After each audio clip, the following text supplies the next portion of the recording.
Okay, so hello everyone, and welcome to the first webinar of the ABWC3's webinar series about watercourse crossings. Today is a webinar that we are re-recording because of some technical issues that we had yesterday. So you may notice that there is some slight differences between the live version and the recorded one, but all the information should be the same.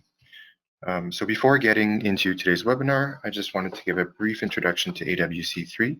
So it's a not-for-profit organization whose primary objective is to facilitate information transfer around the issue of watercourse crossings in Alberta and their impact on native trout species. So that's what this webinar series is all about, sharing information from subject matter experts and trying to get that information out to as many people as possible. So today's webinar is about the Watercourse Crossing Management Directive, and we have with us Wendy Giamberardino, who here to present to us on behalf of Alberta Environment and Parks. So to give a bit of background on today's presenter, Wendy was born and raised in Northern Alberta. She's worked all over the province, Vancouver Island, and in the Yukon. She has a BSc from the U of A in Conservation Biology and an MA from U of Vic in Environmental Studies.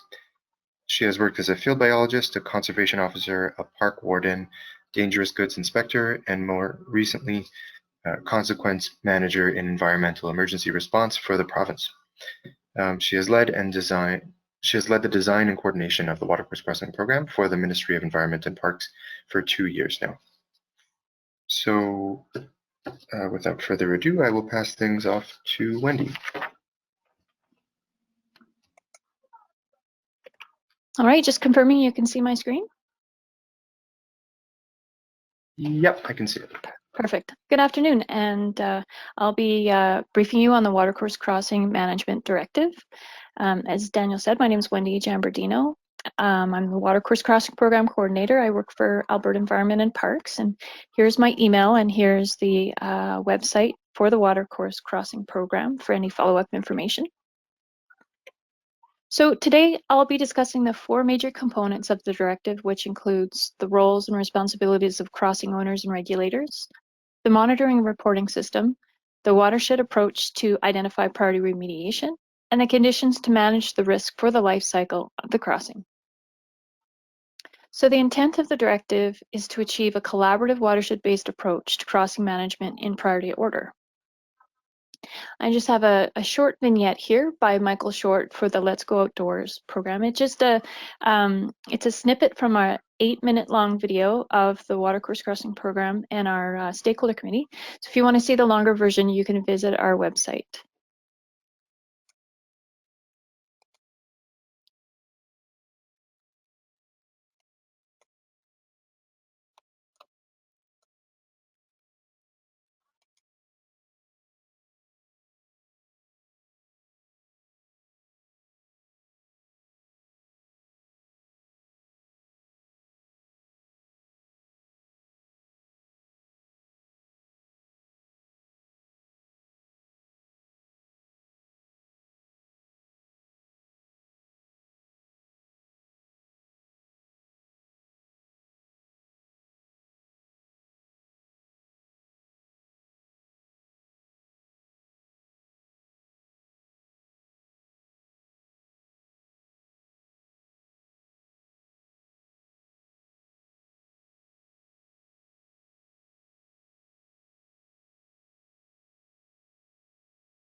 Okay, so the first component is understanding and setting out the roles and responsibilities of crossing owners and the regulators.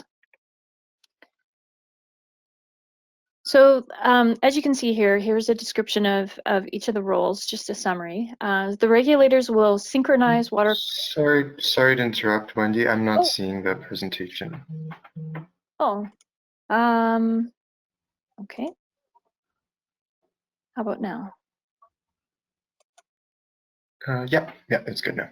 Perfect. Sorry about that. So as I said, the first component of the directive is understanding and setting out the roles and responsibilities of crossing owners and and the regulators. So here I've got a summary of our roles. The regulators will synchronize watercourse crossing program efforts, data across regulators to ensure efforts implemented by crossing owners are coordinated, strategic, and aligned with fish management and habitat outcomes. We'll identify areas of high risk to fish populations, assign a fish population risk to watersheds provincially, and establish target timeframes and priority for remediation. We'll receive the inspection data for all crossings provincially. We'll conduct audits on crossing owner inspection data, and we'll perform audits on crossings where remedial action have taken place to verify the watercourse crossing has been restored. So on the crossing owner side, they'll ensure compliance of applicable legislation, policy, and operating conditions, develop inspection programs, and report on watercourse crossings to the appropriate regulator, take proactive measures to remediate crossings when they're failing throughout the province, and those efforts to be prioritized to crossings within high-risk watersheds to meet fish recovery objectives. So in the next section, I'll briefly touch on the data collection and how it informs watershed health and priority remediation work. So as you can see, this is a map of Alberta. You can see disposition holders in Alberta manage thousands of kilometers of roads, of which cross hundreds of thousands of watercourses. I just got a short poll here. So the question is, what % of watercourse crossings inspected do not meet fish passage standards? So when we did the live poll, 54% voted D, which is correct. So there's over 40% non-compliance for erosion and fish passage concerns. So how do we assess crossings? How do we know whether there's an issue with fish passage? So in 2015, the regulators developed the Roadway Watercourse Crossing Inspection Manual. It serves as a common playbook for inspectors and owners. It includes a inspection form, which is a tool to standardize the data. And it's based on fish habitat characteristics, not presence or absence of fish. So the question is, where do we start? We developed a list of priority watersheds at a Huc 8 scale based on the number of sensitive species present, stream order, and road density. And within the top 106, we further categorized based on priority. This spring, we're hoping to categorize or rank the remaining hucs in the province.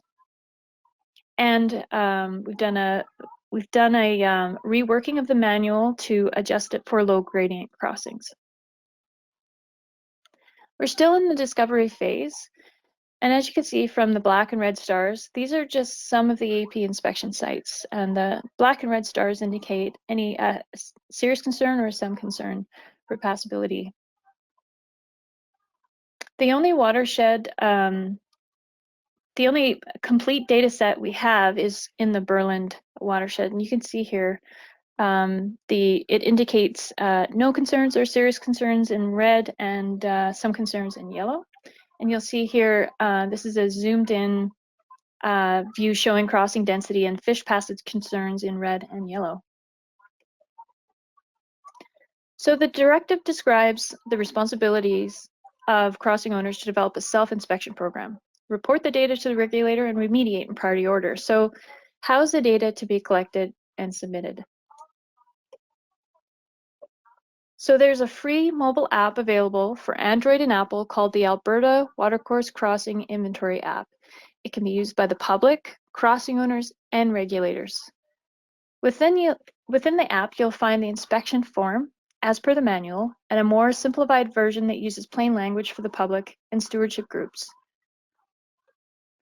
There's a map views and data views are available using a dashboard in the web browser. And here's just another view of the dashboard showing the summary data. So I just shared with you a tool to collect and submit the data. But given the sheer size and extent of problem crossings, where do we prioritize remediation? This leads us to the next section, watershed approach prioritize remediation. So to reestablish natural flows and habitat to grow healthy fish populations, remediation work has to be coordinated and prioritized at a watershed level. So while remediation work is required in all watersheds when watercourse crossings fail, we need to direct efforts for remediation of non-compliant crossings in areas of greatest need for fish recovery. So remediation work within high-risk watersheds will be assessed and prioritized based on multiple factors, including risk to fish populations, overall remediation benefit to the watershed, and coordination of remediation works amongst multiple crossing owners.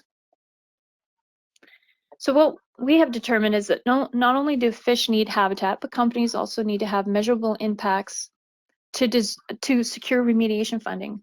And also both regulators and stakeholders need to be reporting using the same standard metrics like number of kilometers opened, as well as number inspected, number of barriers removed.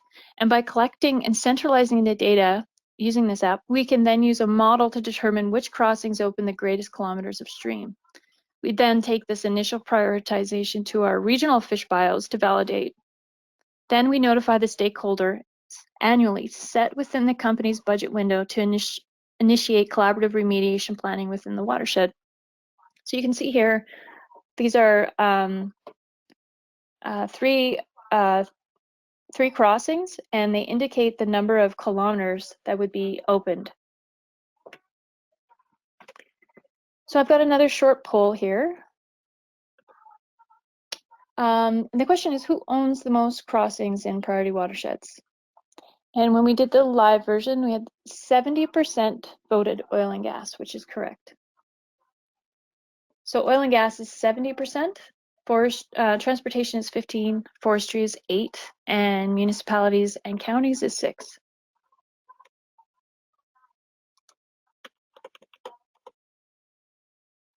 So the fourth principle of the directive is to develop conditions to manage risk for the life cycle of the crossing. The watercourse crossing life cycle approach will use conditions and authorizations designed to manage watershed risks. So this will include monitoring and reporting requirements based on watershed risk and structure type. And the high-risk watersheds will be developed into a LAT layer to inform crossing owners in the discovery phase of their approval and guide conditions for enhanced crossings. So thank you, and I believe we will be posting questions and answers on the website.